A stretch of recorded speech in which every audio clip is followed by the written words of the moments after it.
Hai, Assalamualaikum warahmatullahi wabarakatuh. Kembali lagi dengan saya, Adnisa Priliani Malik dengan NIM 105721114720. Di sini saya ingin menjelaskan tentang peramalan dengan teknik regresi untuk memenuhi tugas MIT saya, yaitu teknik proyeksi bisnis. Jadi langsung saya ke pembahasan ya. Peramalan dengan regresi sederhana. Memprediksi nilai variabel di masa mendatang adalah aktivitas manajemen yang sangat penting.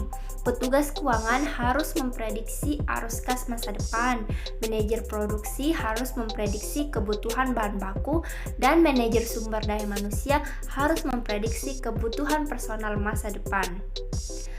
Ide dasar analisis regresi adalah menggunakan data pada variabel independen kuantitatif untuk memprediksi atau menjelaskan variasi dalam variabel dependen kuantitatif.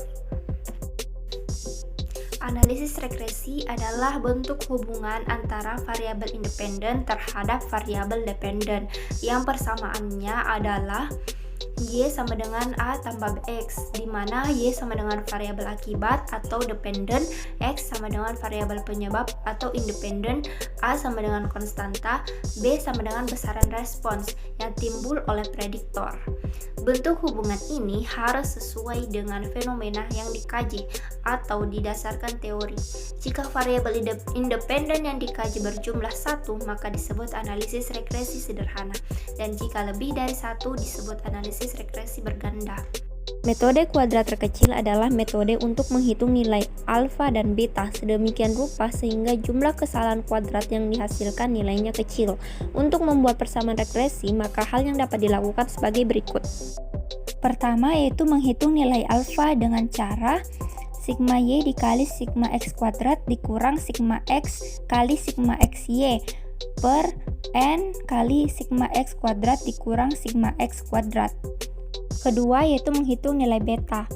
Pertama yaitu n kali sigma xy dikurang sigma x kali sigma xy per n kali sigma x kuadrat dikurang sigma x kuadrat, atau beta sama dengan sigma xy per sigma x kuadrat.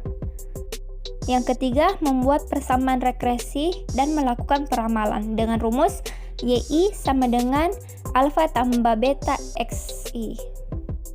Yang keempat itu menghitung kesalahan baku. Mengapa dihitung kesalahan baku? Karena nilai ini digunakan untuk mengukur tingkat ketepatan suatu pendugaan dalam menduga nilai. Jika nilai ini sama dengan 0, maka penduga tersebut memiliki tingkat ketepatan 100%. Untuk regresi, kesalahan bakunya dapat dirumuskan sebagai S kuadrat sama dengan sigma Y kuadrat dikurang beta kuadrat kali sigma X kuadrat per N kurang 2. Kedua, untuk koefisien regresi penduga, kesalahan baku dari beta dapat dirumuskan sebagai S kuadrat sama dengan S kuadrat alfa per N kali sigma X kurang sigma X kuadrat per N.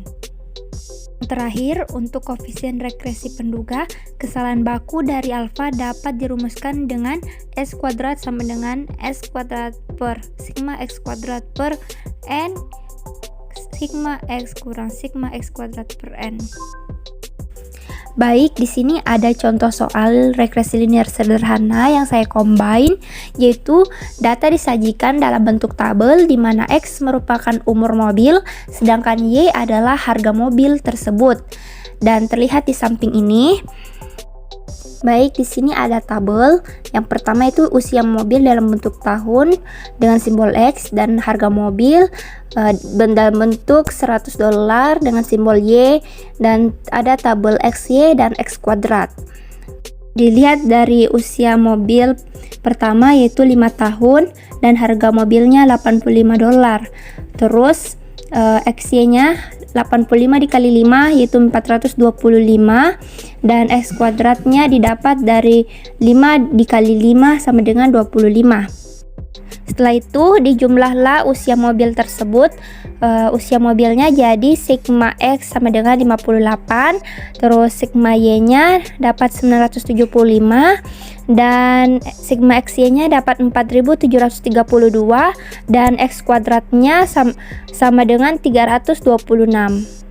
Setelah itu kita masukkan rumus S sama dengan sigma X kuadrat kurang sigma X kuadrat per N sama dengan sigma X kuadrat yaitu 326 dikurang 58 kuadrat bagi 10 sama dengan 20.182.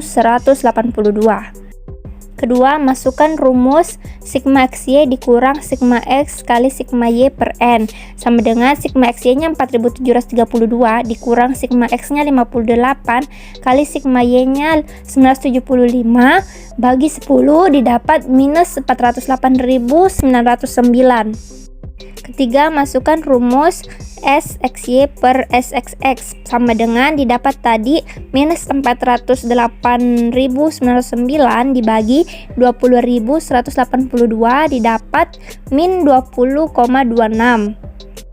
Setelah itu masukkan rumus 1 per N dalam kurung sigma Y kurang sigma X sama dengan 1 per 10 dikali 975 dikurang min 20 kali 26 lalu dikali 58 dan hasilnya 195,47.